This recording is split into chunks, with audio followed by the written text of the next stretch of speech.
What is up, everybody? Welcome back to Eclectic Beard. So this go around, we're going to take a look at things about homes in the U.S. that puzzle foreigners.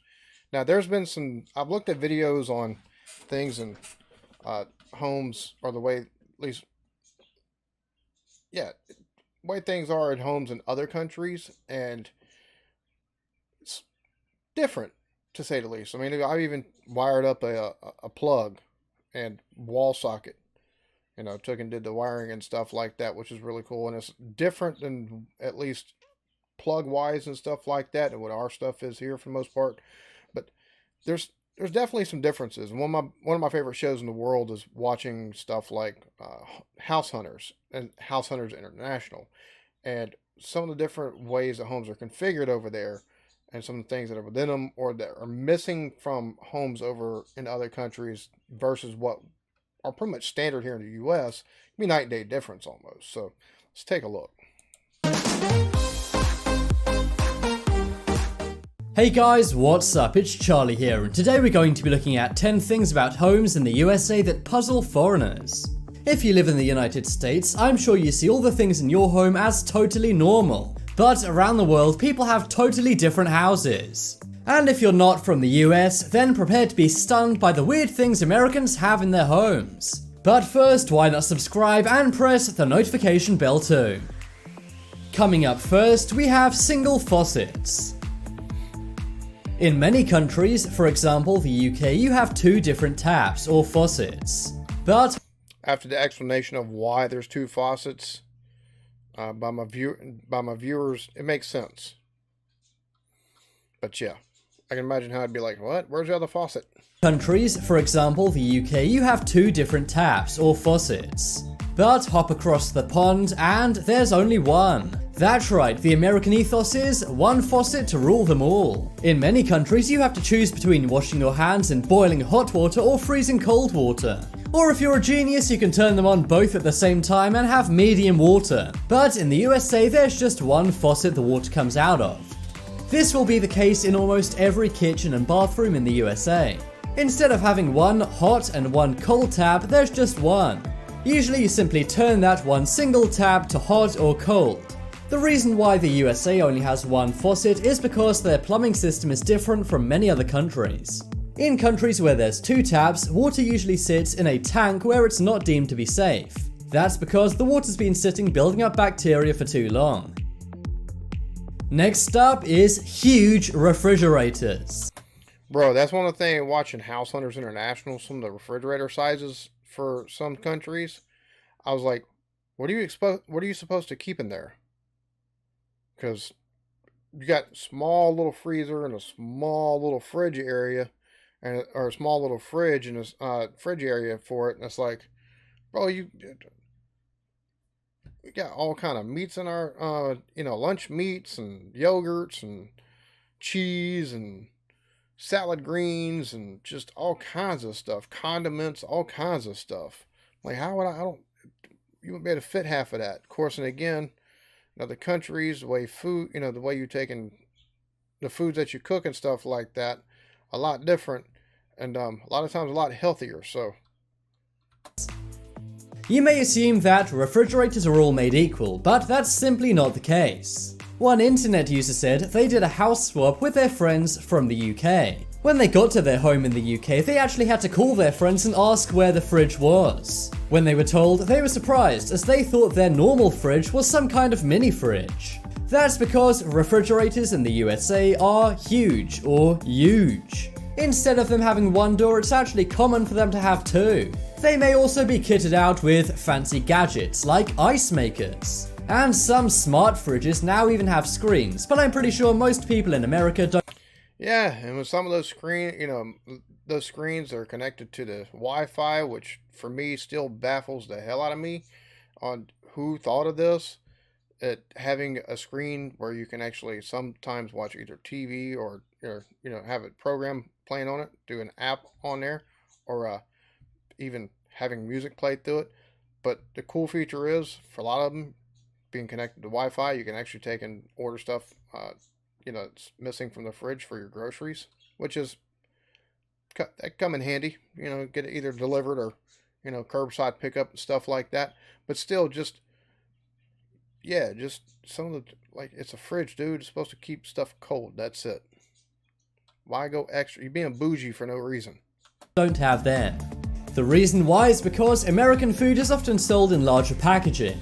Not only that, people in America often buy more groceries than those in the rest of the world. Also outside of the USA. Yeah, to stock up for basically a little over a week, it cost us just over $200. So Many people leave foods outside of the fridge. For example, in many countries, eggs, butter, cheese, and beer are left out of the fridge. I understand the eggs, and I understand the cheese as well. Okay, a lot of them are protective packaging and stuff like that. Here, all cheeses, it seems like, that you see in a store are in a cooler. So you go home, it goes in the freezer, or not the freezer, but the fridge. So that way you don't take and get a temperature differential, you don't take and, yeah, all that good stuff. But beer outside the fridge, like, unless you've got excess beer, no, that goes in the fridge. Crack open a nice cold beer. If need be, if it's like a stout, it can warm up the room temperature, but the flavor profile doesn't change so drastically being in the fridge that takes away the enjoyment of it. I couldn't imagine drinking a warm lager. Actually, I don't like drinking warm lager or pilsners, and I definitely don't like drinking warm IPAs or sours. Next up is toilets.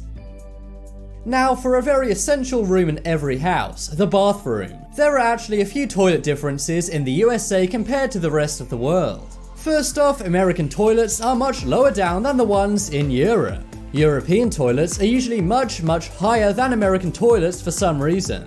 Some say the reason why America has low-sitting toilets is because it's more like how our caveman ancestors squatted on the ground. It's actually more natural to squat near the ground to do our business. For some reason, Americans have taken this into account, while the rest of the world has not.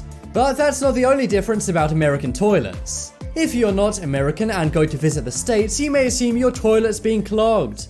This could be hugely embarrassing, but don't worry, it may not be the case. That's because in America, their toilet bowls are full of water. Instead of there only being a small bit of water, the toilet bowls are usually pretty full up. This prevents the bowls define pretty full up, because no, like, you might have maybe a quarter of the way in the bowl. A lot of times it's right there at the actual, like, where the hole is for the drain. And once you flush, that's what. getting too dirty and staining the porcelain white. This also means that American toilets smell better and they don't have to be brushed as often. But the downside is there's an increase in splashing, if you know what I mean. And finally, one extra difference about American toilets is sometimes there's a gap in the toilet seat. You may see these on public toilets or people's toilets in their homes. If you're not American, you may ask, what is this? Well, the idea is, in public toilets, you're supposed to put toilet seat covers in. This provides some extra hygiene, but what about in your own home? Well, you can put things, for example, toilet seat covers over to make it warmer. That's right, you can actually buy fuzzy toilet seat covers to make your toilet seat warmer. Next up is single floor. This one isn't about a single room in an American home. Instead, it's a fact about American houses in general. If you go to most countries, houses will have at least 2 floors, sometimes 3. But in the USA, despite their houses being very big, they're usually all on 1 floor. In the UK, these would be known as bungalows. They're actually pretty uncommon, but in the States, single floor homes are the norm. In the USA, homes are usually spread out horizontally. But in many places, for example European countries, they're more vertical. Well, I mean, it kind of makes sense, though, when you take a look at the setup of a lot of European cities and stuff like that. Everything's more tightly packed. There's not as much room. So everything, it goes vertical. I mean, that makes a lot more sense. And granted, over there, I mean, you've been getting 2-story housing for a long time. 2- and 3-story housing for a long time, but you also got a longer amount of time. they've been building these cities and stuff like that. A lot of the homes are can be hundreds of years old, whereas here in the U.S. you only have 200 years. But you can take a look at the older style homes that still stand from colonial days, and 9 times out of 10, they're 2-story. So we've gone away from that as we've taken expanded westward and stuff like that. So I think there's a pretty logical explanation for the reason why you see more single floor homes here in the U.S. I mean, because even in neighborhoods, you've got bigger yards, you've got yards and stuff like that in space, so you're not right next door like that far away or conjoined. So it makes more sense not to have it so it's 2-story, even though you still get that with some homes. Next up is garbage disposals. Around the world, if you have food waste, you simply put it in the trash. But in the USA, you may put it down your sink. That is because in America, they have something called garbage disposals. Over 50% of American homes have a garbage disposal, but they're pretty much unheard of in every other country. Some say these provide better sanitation and limit smells coming from your trash can. The reason why many countries don't have garbage disposals is because in-sink garbage disposals are banned in many countries. The reason why is because many countries don't want food waste added to wastewater. That's because it will use more energy again at a later date to separate it into sewage waste. And some sewage plants are too small and would need an upgrade to do this. Next up, we have flags. If there's one thing Americans love, it's their flag. People from outside the USA will be stunned to know that kids actually pledge allegiance to the flag every morning in school. And if you travel around the USA, you'll see many homes with at least one flag outside their home. This may be on a flagpole or hanging off their house. It's funny because I've had a lot of people talk, say stuff to the effect of, here, basically it's almost like indoctrination. It's not so much patriotism here, it's almost like indoctrination, which when you take and think about it, the fact that the rest of the world, they don't pledge to flags and stuff like that. And here in school, you learn Pledge of Allegiance and everything like that. You've got military members and, always saluting, and, you got the flags that come off the home, or people with flag poles in their yards with the American flag flying. I mean, I can see where the mindset or their logic behind saying that comes from, because that's almost how it seems. Almost like a cult, like an indoctrination from birth. This isn't something you'll see in many countries, but the USA have a strong sense of pride when it comes to their flag. And finally on the list of things about American homes that puzzle foreigners, we have ACs. In many countries, having an AC is not very common. And in some countries like the UK, you'll see things such as radiators to heat homes. But in the USA, ACs aren't just common, it's how they're used which is odd. Bro, I live in the South, right? I was born in the deep South of Alabama. I live in South Carolina. If we didn't have air conditioners, we would roast. Like last week, it was in the 90s here. You add in the humidity. Oh my God. It would be, oh Jesus Christ. Because we was at 90 degrees with like 80% humidity. You step outside and it's like stepping into a sauna. Like we've got days, come August, you might hit 100 degrees and have 100% humidity. You walk outside and you could have just taken a shower. You're going to walk outside and you're instantly going to be just sticky with sweat. It's like having a shower without taking a shower standing outside. Like so yeah, ACs are definitely needed here. Instead of opening a window, taking off a few layers, or using a fan, Americans may keep their ACs running all through the summer. This is not the most cost-efficient way to do things, but it does feel really nice. Cost-efficient?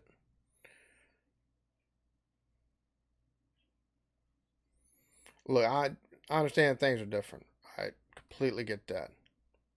Come live here. That's all I got. More specifically in South, because there's homes up north that don't have, they've got heating, but they don't have air conditioning. Like there's homes